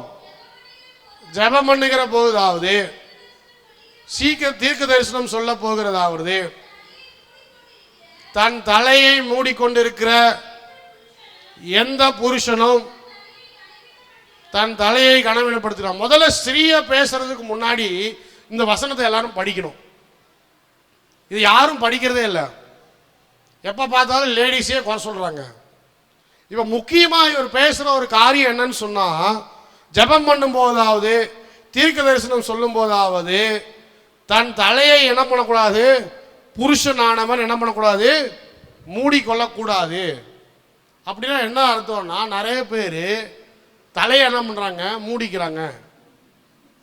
இப்போ இதனுடைய பேக்ரவுண்ட் எடுத்து பார்த்தீங்கன்னு சொன்னால், கொரிந்து பட்டணத்தில் இந்த அப்பவே வந்து ஹோமோசெக்சுவாலிட்டி ஓரின சேர்க்கை இந்த கொரிந்து பட்டணத்தில் இருக்கு. அப்போ வந்து என்ன பண்றாங்க, நிறைய ஆண்கள் வந்து தங்களுடைய தலையை என்ன பண்ணிக்கிறாங்க, பெண்களை போல தங்களுடைய முடிகளை என்ன பண்றாங்க, வளர்த்திக்கிறாங்க. ஆம்பளைங்க பொம்பளைங்களை போல முடியை வளர்த்திக்கிறாங்க.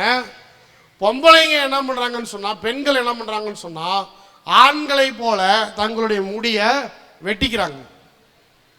அப்போ வந்து ஒரு ஜெண்டர் ஐடென்டிட்டி இஷ்யூ இந்த கொரிந்து சபையில் இருக்கு. இதுதான் இதோடைய பேக்ரவுண்டு. ஏன் இது வந்துச்சு அப்படின்னு சொன்னா, ஏன் ஆம்பளைங்க ஏன் தலையை மூடணும் அப்படின்னு சொன்னா, நிறைய பேர் என்ன பண்றாங்க, இந்த லாங் ஹேர் வச்சுருக்கிறவங்க என்ன பண்றாங்க, ஒரு சிலர் என்ன பண்றாங்க, அந்த லாங் ஹேரை மறைக்கிறதுக்காக ஒரு துணியை போட்டுக்கிறாங்க, இல்லை கேப் போட்டுக்கிறாங்க, இது பண்ணிக்கிறாங்க. அப்போ வந்து ஒருத்தர் ஆணா ஒருத்தர் பெண்ணா அப்படிங்கிறத எதை வச்சு தீர்மானம் பண்றோம், எதை வச்சு தீர்மானம் பண்றோம் சொல்லுங்க. பெண்கள் நிறைய பேர் ஆம்பளைங்களை போலவே இருக்கிறாங்க. நீங்கள் அவங்க நல்லா கூட்டிகிட்டு போய் ஒரு கட்டிங் அடிச்சிங்கன்னு சொன்னால், பாப் கட்டிங் அடிச்சிங்கன்னு சொன்னால் அது ஆனா பெண்ணா நம்மளால் கண்டுபிடிக்கவே முடியாது. அப்படியே ஆம்பளை போல் இருக்கிறவங்க நிறைய பேர் இருக்கிறாங்க. அதே போல் பெண்கள் ஒரு ஆம்பளையை வந்து கூட்டிகிட்டு போய் நல்லா லாங் ஹேர் வளர்த்திட்டு நல்லா ஸ்லிம்மாக இருக்கிறான்னு சொன்னால் அவனை பார்த்தா எப்படி இருக்கும், பெண்ணு மாதிரி இருக்கும். அப்போ பெண்ணு யாரு ஆண் யார் என்பதையே தீர்மானிக்கக்கூடியது என்னன்னு சொன்னால் நம்மளுடைய தலை தான். அதனால தான் இந்த இஷ்யூ ஒரு பெரிய இஷ்யூவாக மாறுது. என்னன்னு சொன்னால், இந்த கொருந்து பாட்டனை ஃபுல்லாக பார்த்தீங்கன்னு சொன்னால் நிறைய பேர் வந்து பெண்களே ஆம்பளைங்களை போல் ட்ரெஸ் பண்ணிக்கிறவங்க இருக்கிறாங்க, முடி வெட்டிக்கிறவங்க இருக்கிறாங்க. அதே போல் ஆம்பளைங்க பெண்களை போல முடி வளர்த்தி கொள்ளுகிறவங்களும் இருக்கிறாங்க. இப்போ பவுல் சொல்கிறாரு, ஆம்பளைன்னு சொன்னால் ஆண்களை மாதிரி என்ன பண்ணணும், ஆண்களை போல முடி வெற்றவர்களாய் இருக்க வேண்டும். அதுதான் உங்களுக்கு அடையாளம். பெண்கள்னு சொன்னால் நீங்கள் முடி வெட்டுறது நல்லதல்ல, முடியை வளர்த்துறது உங்களுக்கு ரொம்ப அது அற்புதமாக இருக்கும் அப்படின்னு சொல்கிறார். அப்புறம் 5ஆம் வசனம் வாசிங்க. ஜெபம் பண்ண போகிறதாவது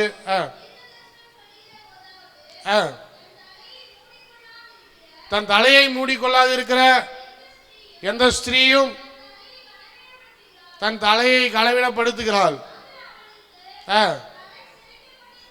தலை சிரைக்கப்பட்டது போல் இருக்குமே. ஸ்திரீயானவள் முக்காடிட்டு கொள்ளாவிட்டால் தலை மயிரையும் கத்திரித்து போட கடவுள்.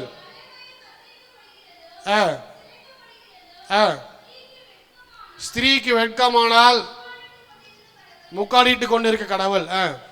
புருஷனானவன் தேவனுடைய சாயலும் மகிமையாம இருக்கும்படியால் தன் தலையை மூடிக்கொள்ள வேண்டியதில்லை. ஸ்திரீயானவள் புருஷனுடைய மகிமையாய் இருக்கிறாள். புருஷன் ஸ்திரீயிலும் தோன்றினவன் அல்ல, ஸ்திரீயே புருஷனிலும் தோன்றினவள். புருஷன் ஸ்திரீக்காக சிருஷ்டிக்கப்பட்டவன் அல்ல, ஸ்திரீயே புருஷனுக்காக சிருஷ்டிக்கப்பட்டவள். ஆகையால்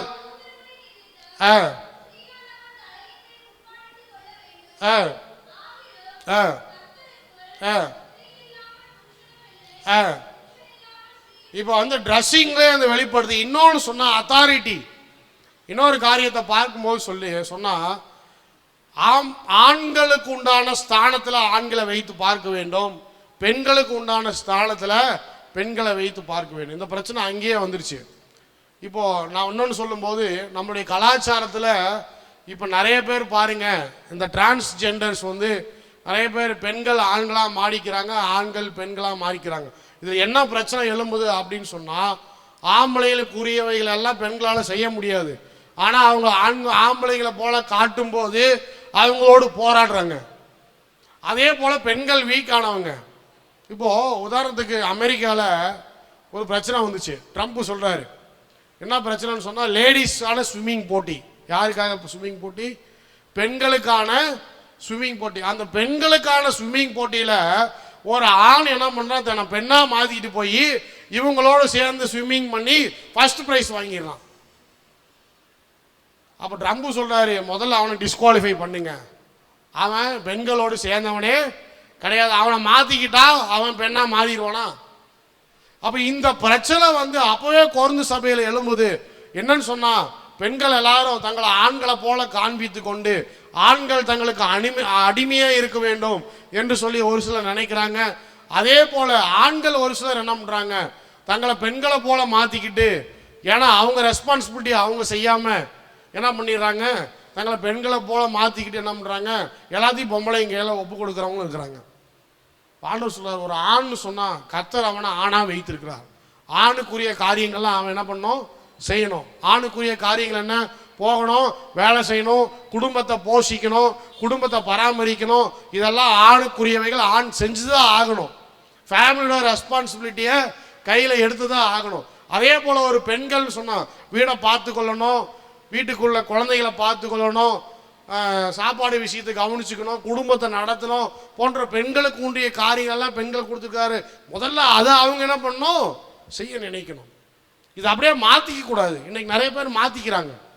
இன்னைக்கு ஹஸ்பண்டை பார்க்க முடியும், வெளியே போய் வேலை செய்கிற பெண்கள் அநேகம் இருக்கிறாங்க. அப்போ இது எல்லாத்தையும் பற்றி பவுல் பேசுகிறார். சொல்லும்போது என்னன்னு சொல்றாரு, ஆண்களுக்குரியவைகளை ஆண்கள் கவனித்துக் கொள்ள வேண்டும். அல்லேலூயா. அடுத்தது பாருங்க, எல்லாத்தையும் படிக்க டைம் இல்லை. 14ஆம் வசனத்தை வாசிங்க.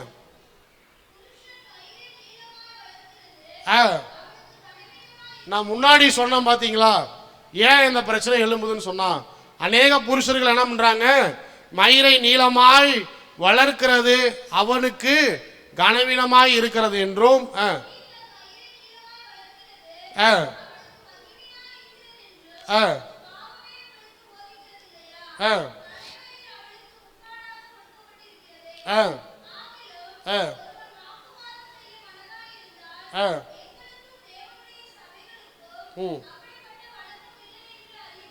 அப்ப என்ன பிரச்சனை, இந்த முக்காடு பிரச்சனை எதனால எழும்புதுன்னு சொன்னா, புருஷர்கள் என்ன பண்றாங்க, தங்களுடைய தலையின் மயிரை வளர்த்தி கொள்கிறாங்க, லாங்காரை வச்சுக்கிறாங்க.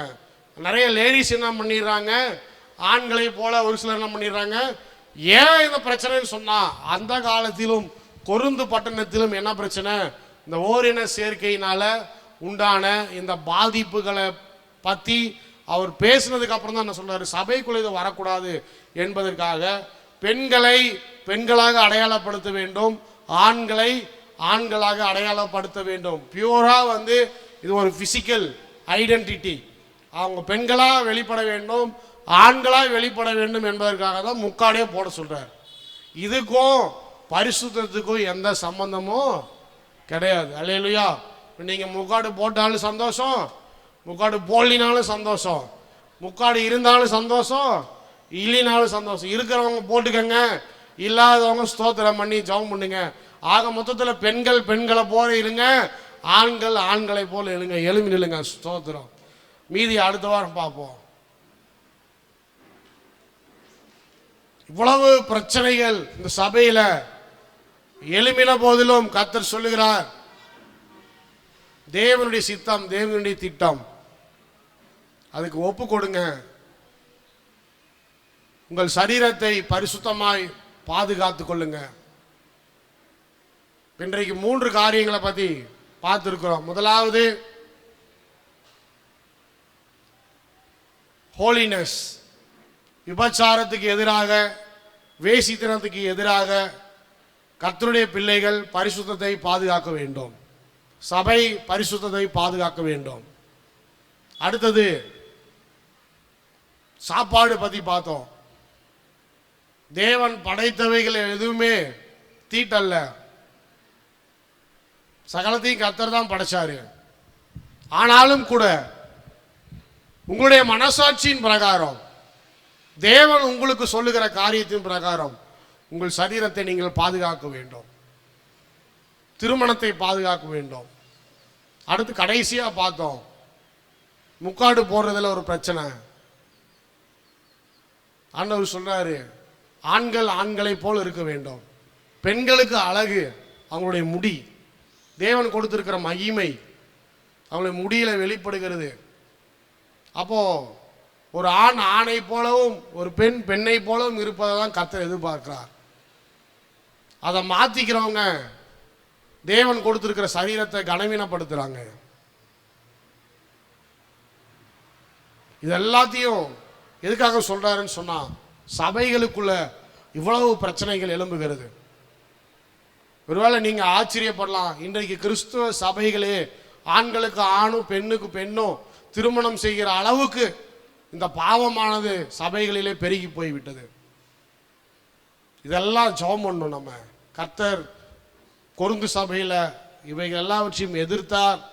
இந்த பிரச்சனைகள் எல்லாம் நம்முடைய சபைகளுக்குள்ள வரக்கூடாது.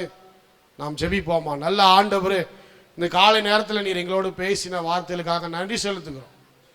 ஸ்தோத்திரம் ஆண்டவரே. இன்றைக்கு பேசின வார்த்தையின் பிரகாரம் இந்த கொரிந்து சபையில் இருந்த இவ்வளவு பிரச்சனைகளுக்கு நீர் ஆண்டவரே நல்ல உபதேசங்களை கொடுத்தீர். இன்றைக்கும் அநேக சபைகளில் இந்த பிரச்சனைகளெல்லாம் நாங்கள் பார்க்கிறோம் ஆண்டவரே. நல்ல ஆவிக்குரிய சபைகளில் கூட விபச்சாரம், வேசித்தனம் இருக்கிறது. நிறைய போதகர்கள் இதில் விழுந்து போகிறார்கள். முதலாவது எங்கள் சபையும் எங்கள் விசுவாசியும் எங்கள் விசுவாச பிள்ளைகளையும் கர்த்தர் இதிலிருந்து பாதுகாத்துக் கொள்ள முடியாது நாங்கள் செபிக்கிறோம். இந்த எசபேலினுடைய ஆவி எங்கள் சபைகளுக்குள்ளே வரக்கூடாது ஆண்டவரே.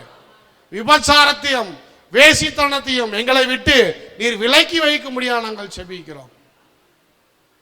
அல்லேலூயா. இன்றைக்கு உலகம் இதுல ஈர்க்கப்பட்டு ஆண்டவர் அநேகர் கள்ள தொடர்புகளை வைத்துக் கொண்டு கள்ள வாழ்க்கையை வாழ்ந்து கொண்டிருக்கிறார்கள்.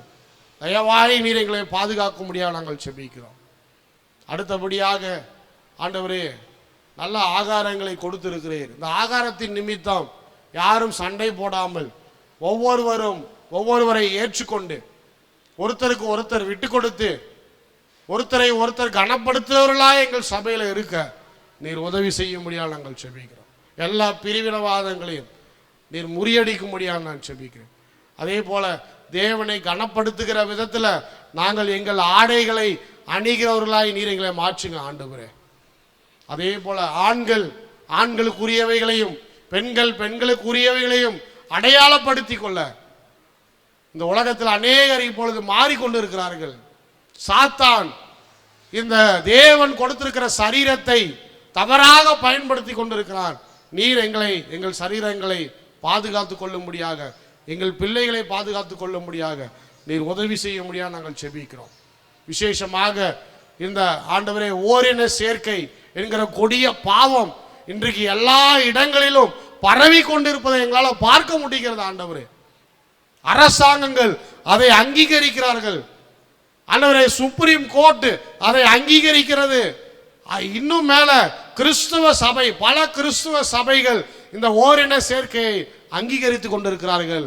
இந்த நேரத்திலும் கூட தயவாய் எங்களை பரிசுத்தமாய் பாதுகாத்து கொண்டு எங்கள் பிள்ளைகளை பாதுகாத்து கொண்டு இந்த கொடிய பாவத்திலிருந்து சபையை பிரித்து எடுத்து தேவன் கொடுக்கிற பரிசுத்தத்தில் நீங்கள் எங்களை வளர செய்ய முடியாது நாங்கள் செபிக்கிறோம் அப்பா. உலகத்துக்கு ஒன்றி வாழாமல் தேவன் கொடுத்திருக்கிற பரிசுத்தத்தில் தொடர்ந்து நிலைத்திருக்க உதவி செய்யுங்க. வந்த ஒவ்வொருவரையும் ஆசீர்வதிங்க, குடும்பத்தை ஆசீர்வதிங்க, தேவையெல்லாம் சந்திங்க, பலப்படுத்துங்க, பாதுகாத்து கொள்ளுங்க. சகல துதிக்கிற மகிமையெல்லாம் உமக்கே செலுத்துகிறோம். இயேசுவி நாமத்தினால செபிக்கிறோம் நல்ல பிதாவே, ஆமென். கோர பயங்கரமா புயலில் கொடிய அலை மத்தியில், பயங்கரமான புயல் கொடிய அலை மத்தியில் காக்கும் கரம் கொண்டு மார்பில் சேர்த்தனைத்த என்றும் பாடுவேன். காக்கும் கரம் கொண்டு மார்பில் சேர்த்தனைத்த எல்லாரும் எழுப்பி நின்று பாடுவேன். ஆமே. இயேசு இயேசு என்னும் நாமமே என் ஆத்மாவின் கீதமே. இயேசு என்னும் நாமமே என் ஆத்மாவின் கீதமே. என் நேசரேசுவை நான் என்றும் ஏற்றி மகிழ்ந்திடும். என் நேசரேசுவை நான் என்றும் ஏற்றி மகிழ்ந்திடும்.